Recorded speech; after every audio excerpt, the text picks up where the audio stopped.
Hello વિદ્યાર્થી મિત્રો, welcome to શાહમી education. તો આ વિડીયોમાં આપણે ધોરણ 3 પર્યાવરણ તેનું એકમ છે 21 પાણી બચાવવું તેના વિશે શીખીશું। તો ચલો વિડીયોને સ્ટાર્ટ કરીએ। તો અહીં આપણને આપેલું છે પેજ નંબર 144 ઉપર એકમ 21 પાણી બચાવવું। રાજસ્થાનના ગામની વાત છે। ગામનું નામ બાદલપુર। માધવ આ નાના ગામમાં રહે છે। અહીં ગામ તો ભાગ્યે જ દેખાય, બધે રેતી જ જોવા મળે। જ્યારે રેત તોફાન ન હોય ત્યારે ક્યાંક ઘર મળે।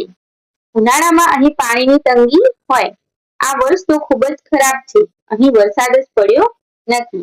તેની માતા અને બહેનને દૂર સુધી ચાલીને પાણી ભરવા જવું પડે છે। તેના તળાવમાં પાણી સુકાઈ ગયું છે। દરરોજ 4 ગડા પાણી ભરવામાં કલાકો જાય છે। તાપમાં ગરમ રેતી પર ચાલવાથી તેમના પગના પંજા બળી જાય છે। અરે પગમાં ક્યારેક ફૂલ્લા પણ પડી જાય છે। તો જુઓ અહીં આપણને ચિત્ર આપેલું છે કઈ રીતે લોકો ચાલીને તળાવમાંથી પાણી ભરવા જાય છે અને તળાવમાં પાણી ભરે છે। આગળ છે ગામમાં પાણી ભરેલી ટ્રેન આવે છે। તે સમયે ગામમાં બધા ખૂબ જ ખુશ થઈ જાય છે। માધવના પિતાજી તેમની ઊંટ ગાડી લઈને પાણી ભરવા જાય છે, પરંતુ આવું વારંવાર થતું નથી। લોકો પાણી માટે દિવસો સુધી રાહ જોતા હોય છે। ઘણા લોકો વરસાદના પાણીનો સંગ્રહ કરે છે। આ માટે એક ખાસ પદ્ધતિ છે જેને વરસાદી પાણીનો સંગ્રહ કહે છે, જેમાં એક ટાંકી બનાવાય છે। શું તમે જાણો છો ટાંકી એટલે શું? ટાંકી કેવી રીતે બનાવાય? તો ટાંકી બનાવવા વાડામાં એક ઊંડો ખાડો ખોદવામાં આવે છે। આ ટાંકો સિમેન્ટથી પાક્કો બનાવવામાં આવે છે। ટાંકીને ઢાંકીને રાખવામાં આવે છે। અહીંના ઘરના છાપરા ત્રાંસા રાખવામાં આવે છે। આ કારણે વરસાદના પાણીનો સંગ્રહ કરી શકાય છે। વરસાદનું પાણી પાઇપ દ્વારા ટાંકીમાં જાય। પાઇપના મોં પાસે ગળણી જોડેલી હોય છે, જેથી કચરો ટાંકીમાં ન જાય। આ પાણીને ચોખ્ખું કરી વપરાશમાં લેવાય છે। હવે આગળ આપણને આપેલું છે વિચારો અને કહો। પાણીના તંગીના કારણે લોકોને કેવી મુસીબતોનો સામનો કરવો પડે છે?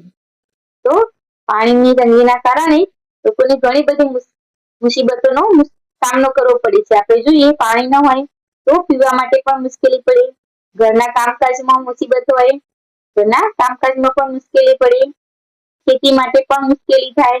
તો જો પાણી ન હોય તો આપણને ઘણી બધી મુસીબતોનો સામનો કરવો પડે છે।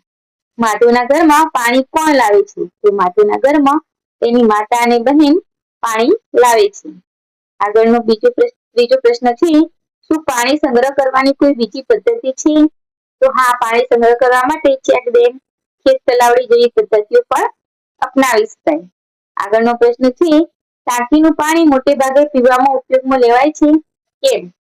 તો હા, ટાંકીનું પાણી પીવામાં ઉપયોગમાં લેવાય છે કેમ કે તે ગાળેલું અને ઢાંકેલું હોય છે। આગળનો પ્રશ્ન છે, શું તમારા ઘરમાં વરસાદના પાણીનો સંગ્રહ થાય છે? જો હા, તો કેવી રીતે? તો ના, અમારા ઘરમાં વરસાદના પાણીનો સંગ્રહ થતો નથી। અહીંયા આગળનો પ્રશ્ન છે, માધવના ગામમાં લોકો પીવાનું પાણી ક્યાંથી ભરી લાવે છે? તો માધવના ગામમાં લોકો પીવાનું પાણી નજીકના તળાવમાંથી ભરી લાવે છે। આગળ છે, માધવની જેમ જ સરોજ પણ તેના ઘરમાં પાણીની તંગી અનુભવે છે। તે રામનગરમાં રહે છે। દિવસમાં માત્ર અડધા કલાક માટે જ પાણી આપવામાં આવે છે। વિસ્તારના બધા લોકો એક જ નળ ઉપરથી પાણી મેળવે છે। શું તમે વિચારી શકો છો એને શું અગવડ થાય? તો વિચારો અને લખો।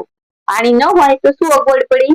તો આપણે તરસ છીપાવી ન શકાય, રાંધી ન શકાય, સ્નાન કરી ન શકાય, વનસ્પતિ સુકાઈ જાય, ઘરના અન્ય કામોમાં પણ તકલીફ પડે। સરોજને નળથી પાણી ભરવાનું હોય છે। જ્યારે પણ તેને તક મળે તે પોતાનો ઘડો ભરે છે, ભલે પછી ટીપું ટીપું પાણી મળે। તો આગળ આપણને આપેલું છે, માપો અને લખો। કેટલી વાર ભરાશે?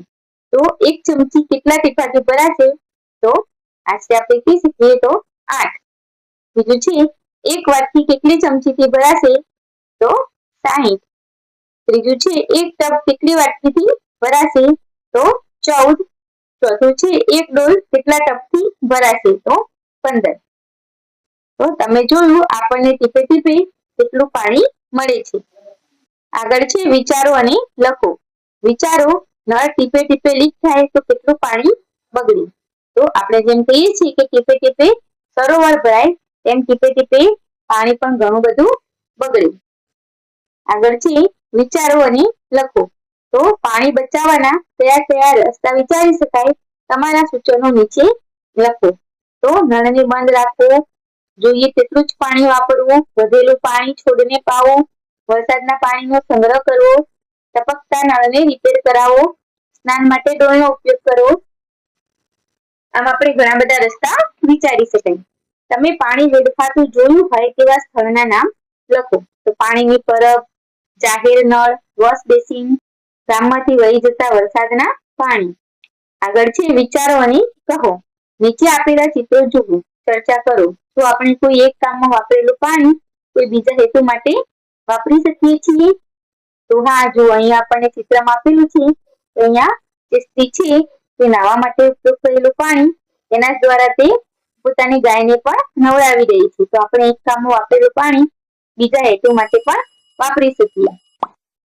આગળ છે વિવિધ રંગની લીટીથી જોડો. કયું કામ કરવામાં આવે તો પાણી ફરી વપરાશમાં લઈ શકાય.